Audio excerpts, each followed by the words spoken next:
Greetings. My name is Michael Miller. This is a Michael Miller trademark training video out to you because you're watching. Thank you and welcome. It's meant for Michael Miller Pilates licensed affiliates, Record Core, and anyone interested in surviving and thriving as a Pilates instructor. And if you're just in love with Pilates and don't even think you'll ever want to be a teacher, this might help you as well as another point of view to learn from, which is all this is, right? A point of view. It's my point of view that tries to clarify two things, and you know what those two things are, right? CT and MMP. And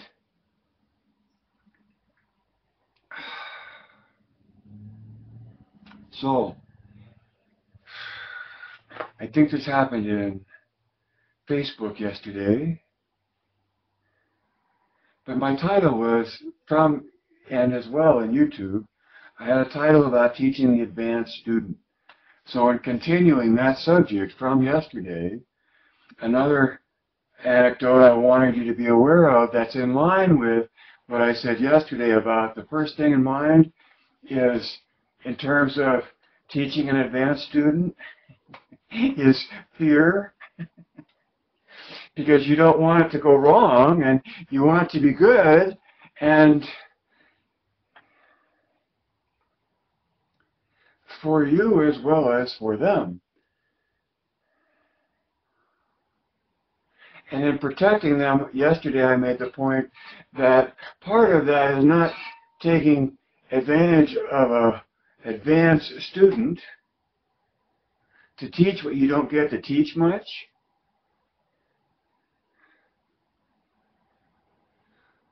Work with them and the focus of things, both in what's chosen to do and how it's done, you know, how you dance in that.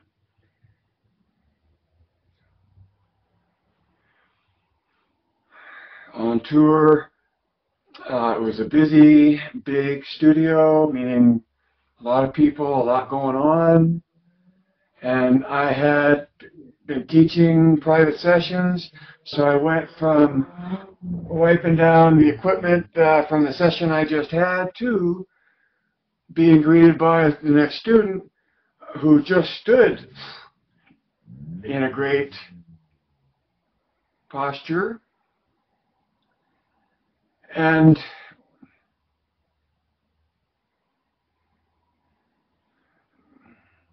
I guess I said, what do you want to do? And she said, reformer. And I said, let's go. And so she did. Meaning that she started doing what she was already intimately familiar with.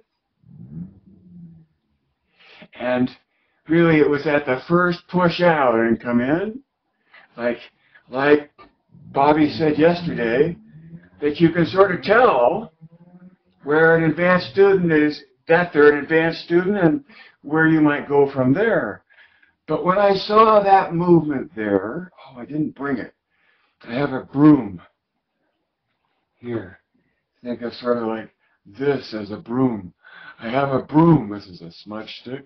But I have a broom out on the patio that you sweep with. And in that first moment of movement, I like that, that first moment of movement, I knew I was sweeping. That my role as their instructor was to sweep for them. And mostly what that means in my mind is that you're thinking about what's next before they get to worrying about it, however far ahead that is. But you're ahead of them in knowing what's next, so that when perchance they disappear into the effort of what they're doing, that they come out in that, out of that experience without knowing what to do next, without having the thinking going on, because the complete coordination of body, mind, and spirit, somehow you can lose track in that effort. And so, if I'm the instructor, it's up to me to know what comes next so that if they forget, for whatever, you're ready to keep the flow going because you know where the flow is supposed to go. Way too many words to say. That's a big part of sweeping for an advanced student. Stay ahead of them in your mind while they're doing. And then another part of sweeping is getting all the equipment ready or waiting, or adjustments to the equipment that you're ready to make the moment they're done in their effort, so that the adjustments to the equipment that happen, I'm talking about an advanced reformer workout, right? Well, if it's advanced, they're just taking off in it. Now I have too much to say at once. Let me finish this subject. And your job is to stay ahead of them in your mind with what's next for the sequence, because they have a right to expect that of you if that's what they want. Or you have the opportunity to know more than they do about the sequence, being able to recite it, which is longer than the reformer, than the mat work. The reformer is. So, and depending upon which studio you're in and which lineage you're watching, you may know refinements to the sequence that match what they want to flow within, rather than cause disruption through distinction.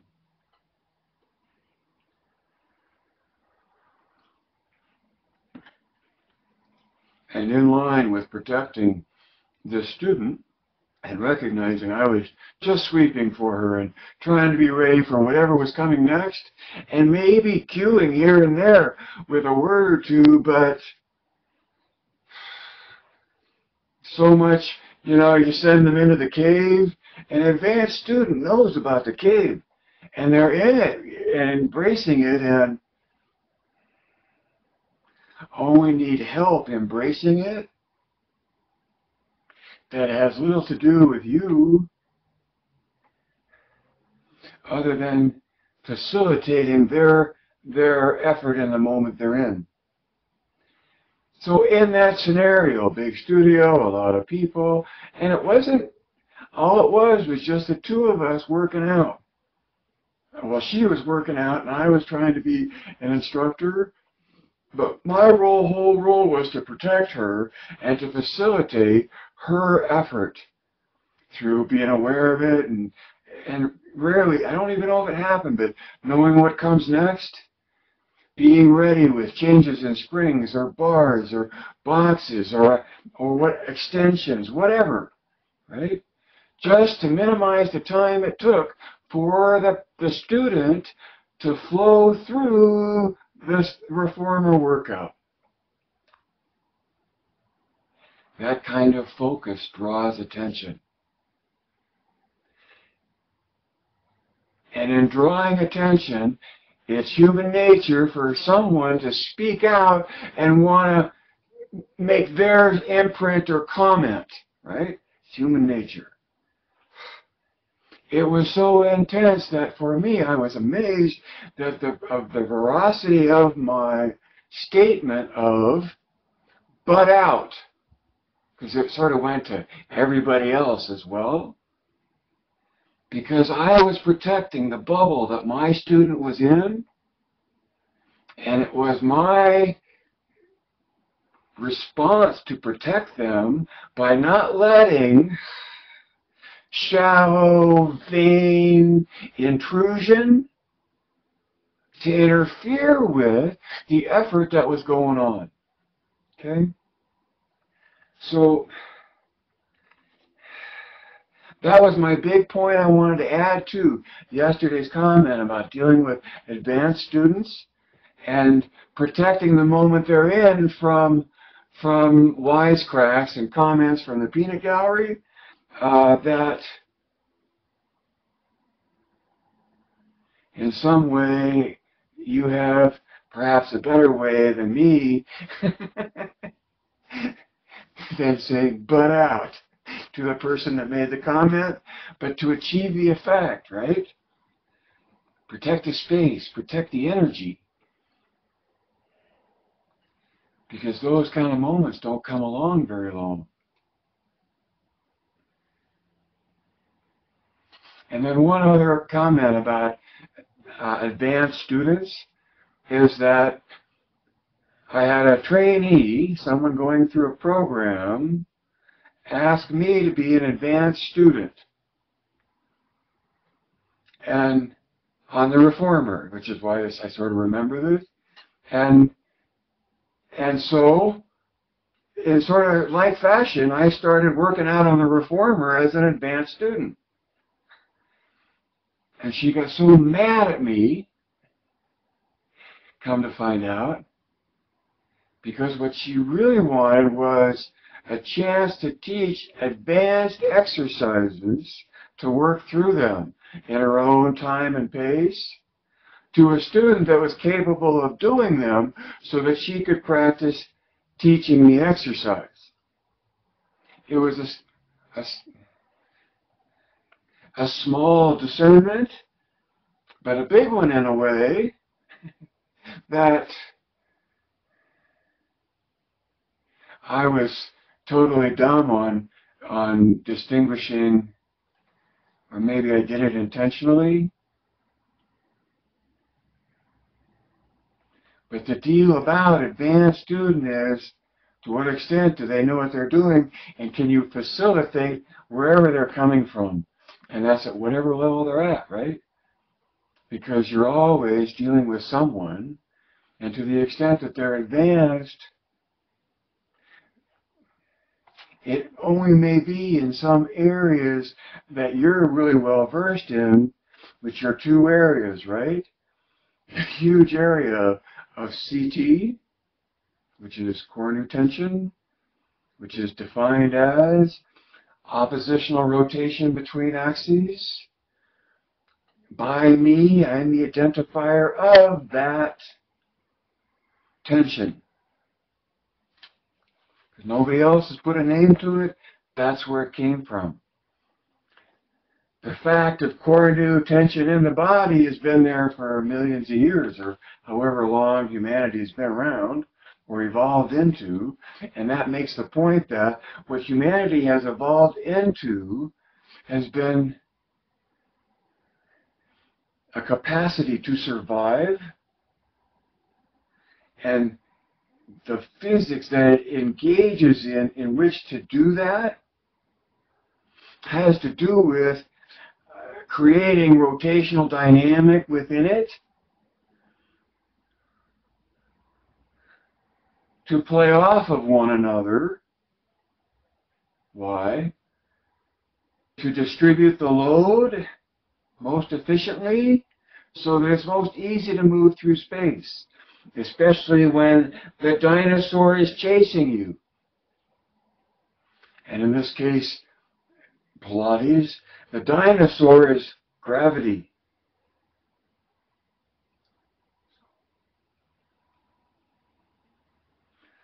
Another way when someone says, "Oh, I could never teach you," saying that to me because they see me as an advanced student, I say, "Oh, you could," and there's two more things, and we'll see if I remember them. You could say through the whole class, the whole lesson, as the teacher, you could say just one sentence over and over again. And that sentence would be, "Is that the best you could do?"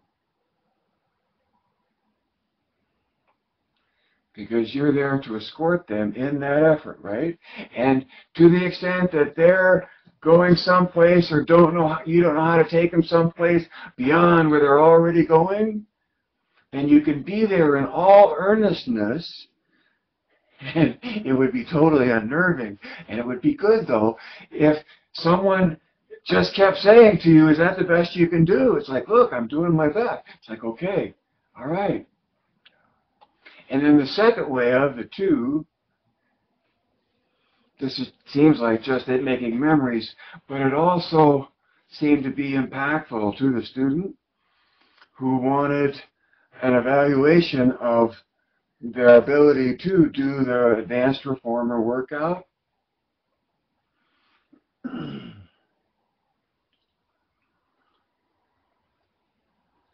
He came in, I made a gesture toward the reformer.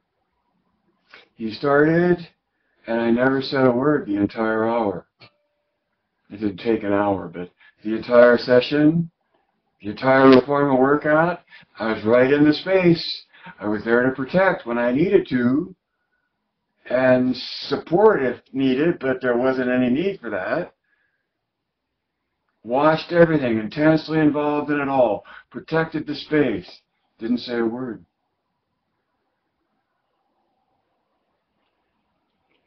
Later I heard him state to others that it was, one of the hardest tests he'd ever seen to take.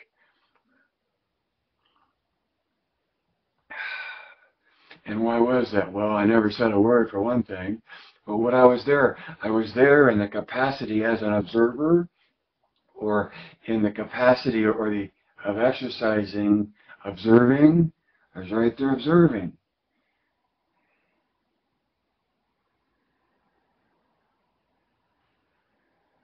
And didn't get in his way. He knew how to do this.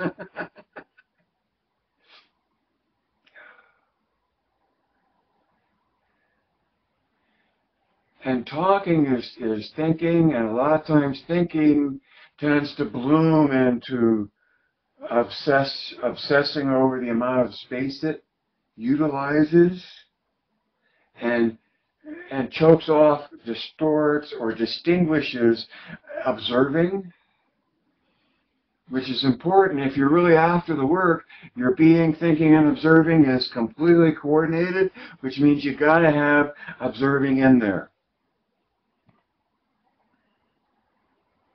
All right, I think I'm exhausted now on my first title, which is "Butt Out," right? And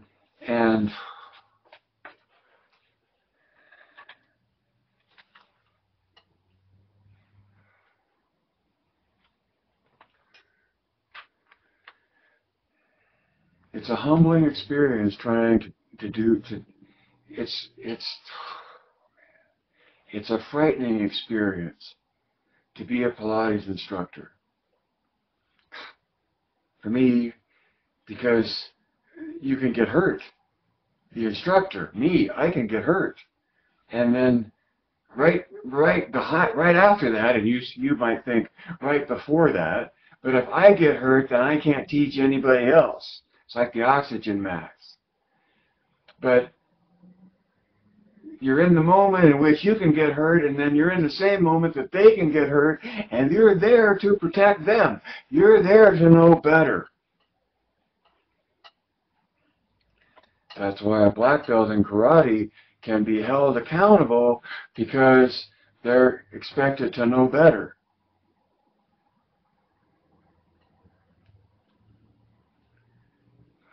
All right, let's go on. Number 2 is dancer Pilates, yoga Pilates, and aerobic Pilates. So I sort of spread it all out to three other modalities of movement: dance, yoga, and aerobics. And I attached the word Pilates to each of them.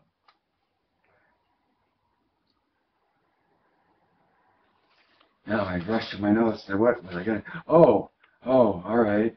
On a very, like a cheese grater that just goes by and just takes a very thin layer, it's easy to point to dance or Pilates, because in Joe's own instruction it says lock knees and pointed toes. And so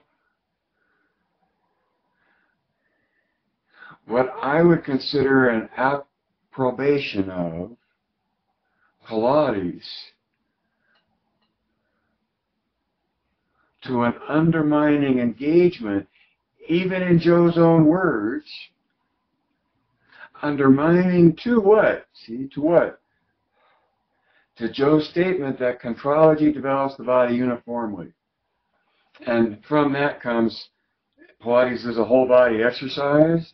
And then does that just dissolve into not taking it really seriously, and whole body is only just sort of as far as somewhere no higher than disappears into the clouds?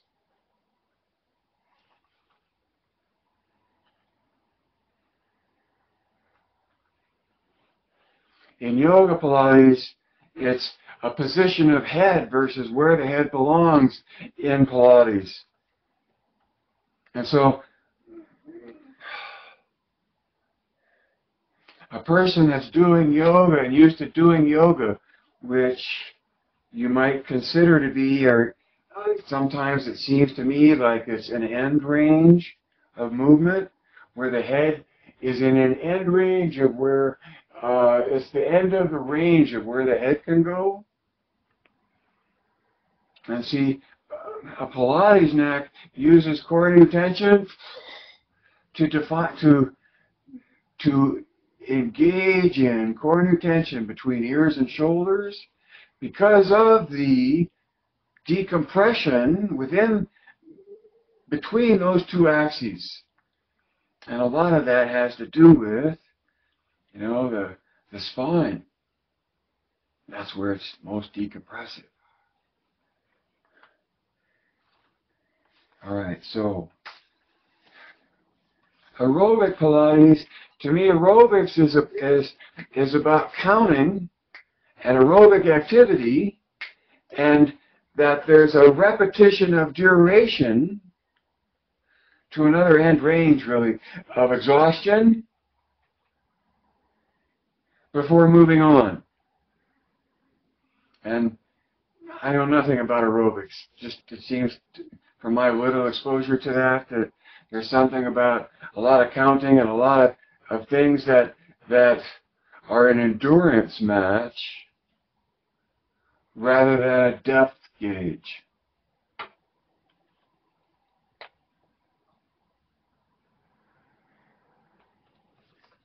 So let's go on. Yeah, let's go on.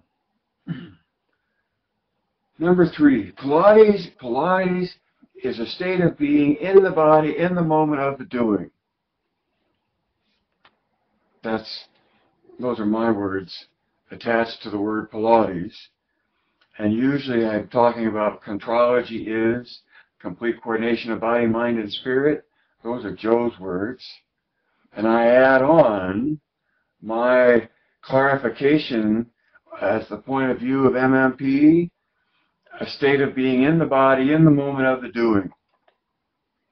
So if you take out Joe's definition and just put in the word Pilates, within MMP, Pilates is a state of being in the body in the moment of the doing.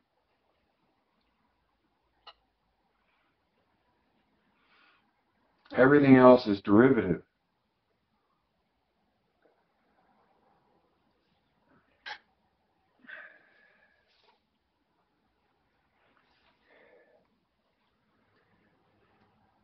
And so number 4.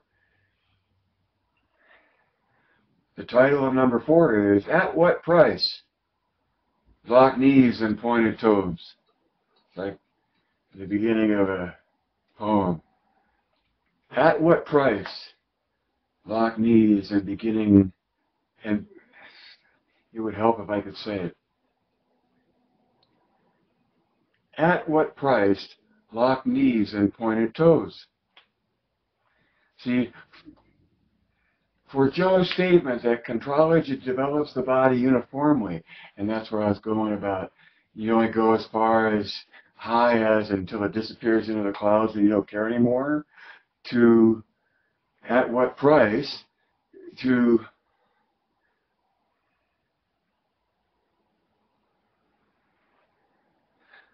what extent are you willing to take Joe literally and saying that contrology develops the body uniformly, so the developing the body uniformly takes you out of locked knees and pointed toes, in contradiction to his words, but in harmony with his meaning. So that's the dilemma that I present you with. And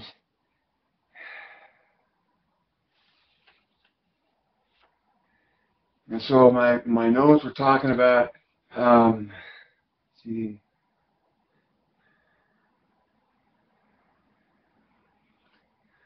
at what point in expressing classically are you doing historical reenactment, and to what extent is your expression neoclassical in expressing the ideal within the classical? And an example of that to me is taking the approbation of a dancer's expectation of a pointed foot from Joe's own words, and go to a higher interpretation of uniform engagement and core new tension,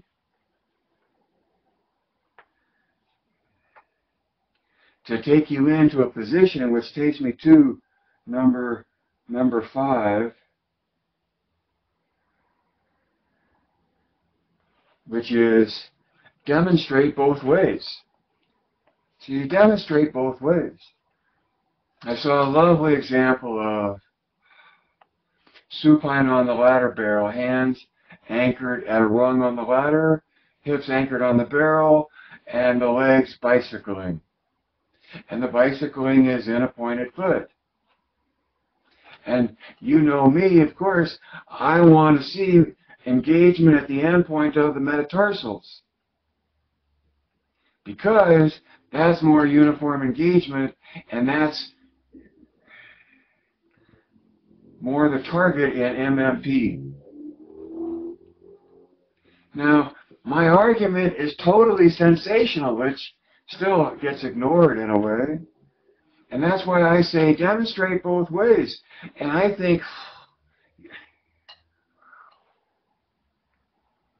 what I would love to see in the video that I saw of the exercise in pointed foot was another video as part of the same, two videos side by side or on top of each other, or one broadcast and then the other broadcast, but doing the same exact thing, the only distinction being an end point of tension at the metatarsals.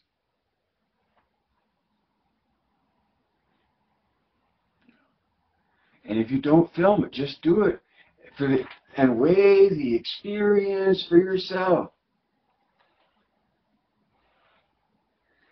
So that you, as an instructor, will know the difference. So that when you come to a student that lays down on the mat to do their hundreds or whatever, and instead of like this or whatever, but they lay down and their line through their hand looks like that, or they're in demi-point more than what you're used to traditionally or classically, you better know how to step beyond what's classical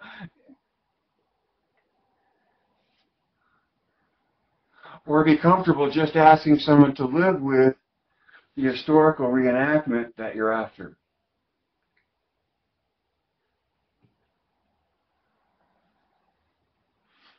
That was number 5, demonstrate both ways. Feel the difference.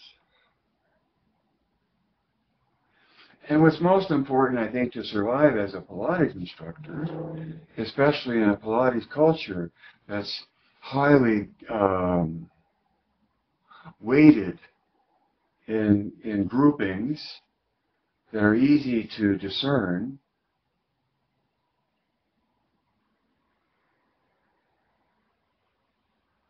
and yet everyone seeking discernment or presuming some level of superiority based on whatever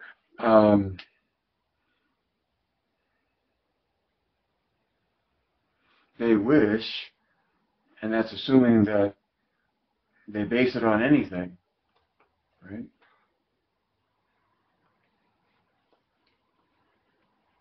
What matters to survive as a Pilates instructor, knowing MMP and CT,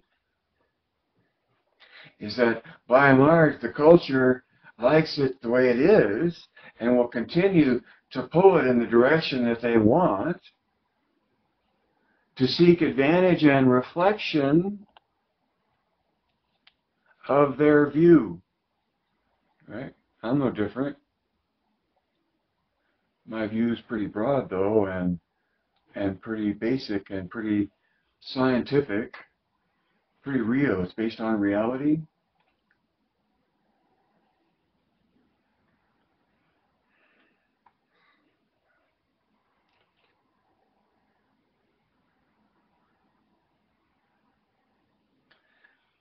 The lifetime dance instructor, or new time Pilates instructor, Maven, wanted the foot to look like this instead of being engaged as an endpoint of tension at the metatarsals.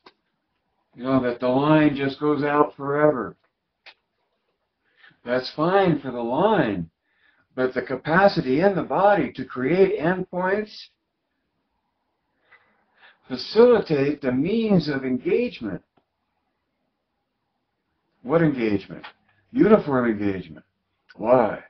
Because your body's lightest in space when your musculature is uniformly engaged, and the way it gets to that is through oppositional rotation between axes.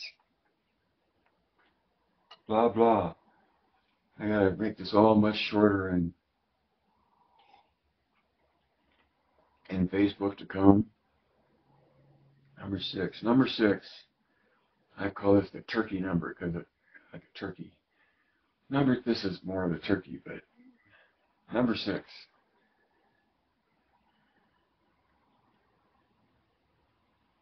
So here's a question. The title is a question. How many endpoints are on a line in a plank? So that assumes you're watching me, you understand this is about Pilates, this is about CT and MMP, and in CT, what is an endpoint? What's an endpoint? An endpoint is the end of a line, right? An endpoint, it's the end of an axis. An axis is an imaginary line created by rotation. Well, I added that. I'm not sure about that. But what I want you to know is that an endpoint is this. And so see here, this is an endpoint right here. And that endpoint refers to an axis that's running through the body. And as the body creates a grip around, because the hips muscularly have the ability to make a grip and make rotational dynamic at the hips. The core is a grip at the hips, and that's where the answer to this question takes you into core new tension, and going from whatever you know about Pilates and biomechanics, that you're at least willing to go someplace new and recognize that oppositional rotation between the axes in the body applies from ears to metatarsals.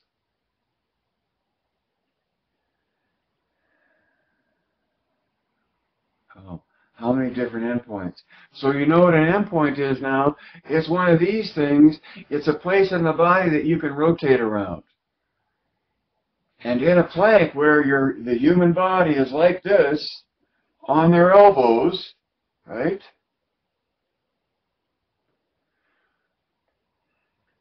How many of the endpoints that are portrayed in my trademark, right, how many endpoints are on a line?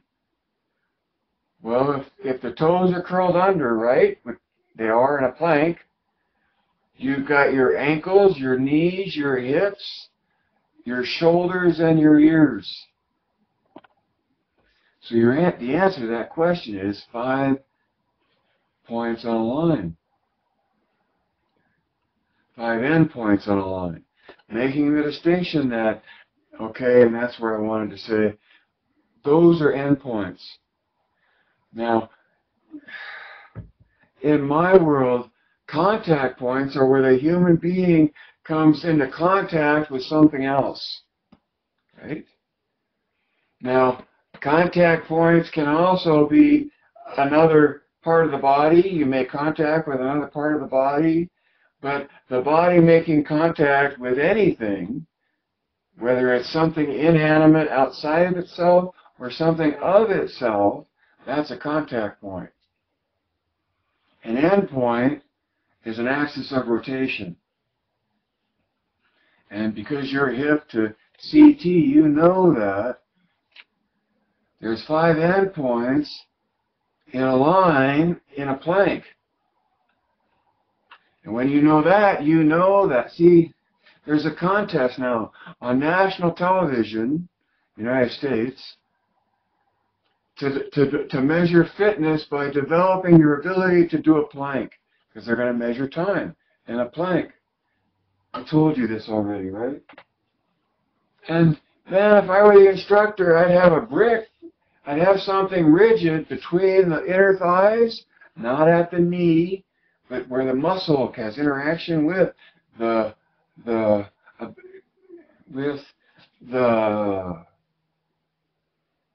block, to make deeper engagement. Just to teach that the whole thing is about oppositional rotation between axes as a means to most uniformly engage the body. I sound like I'm harping now, which I think I am. Sorry. 5 points on a line.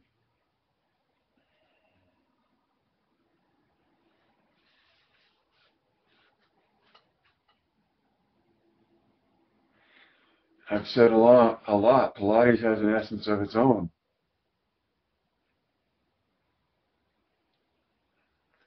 And coordinated tension is what it is.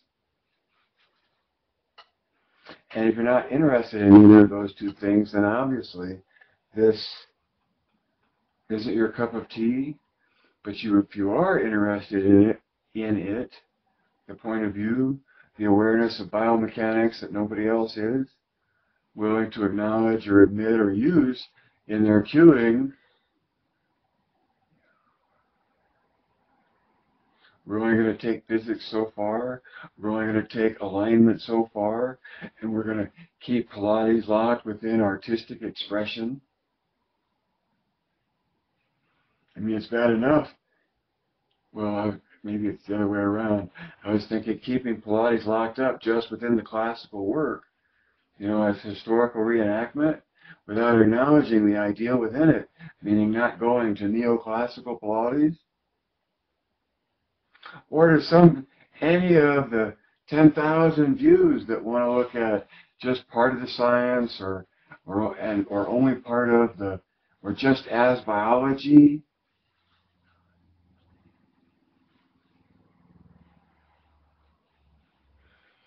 As a Pilates instructor, it's about getting paid in advance.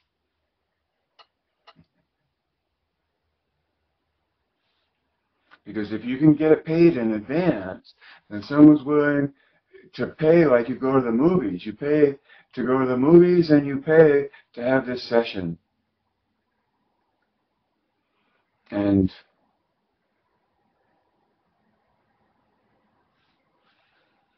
Aretha Franklin, like cash in a bag on the piano, actually cash in a bag in her purse on the piano that she got right before she sang.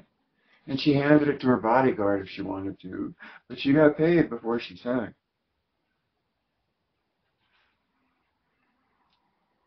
Who can do that?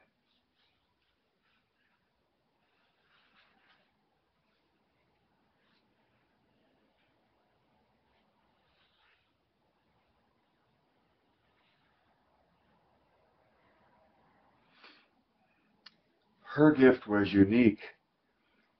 Being a Pilates instructor and knowing about CT and MMP are skills that distinguish you from the Pilates culture at large. Enjoy it now, I'd say, because by the year 4040,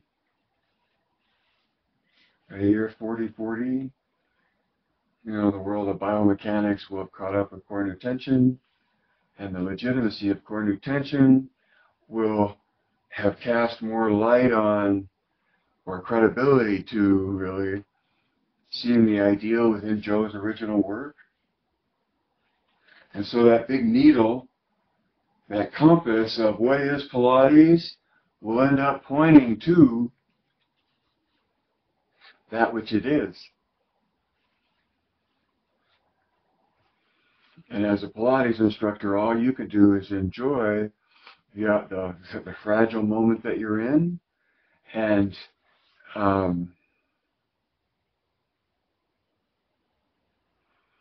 understand that life can't last forever. Life can't live forever. Read between the lines. See behind the curtain. Add two and two. Direct your thinking, because others will if you don't. Guys,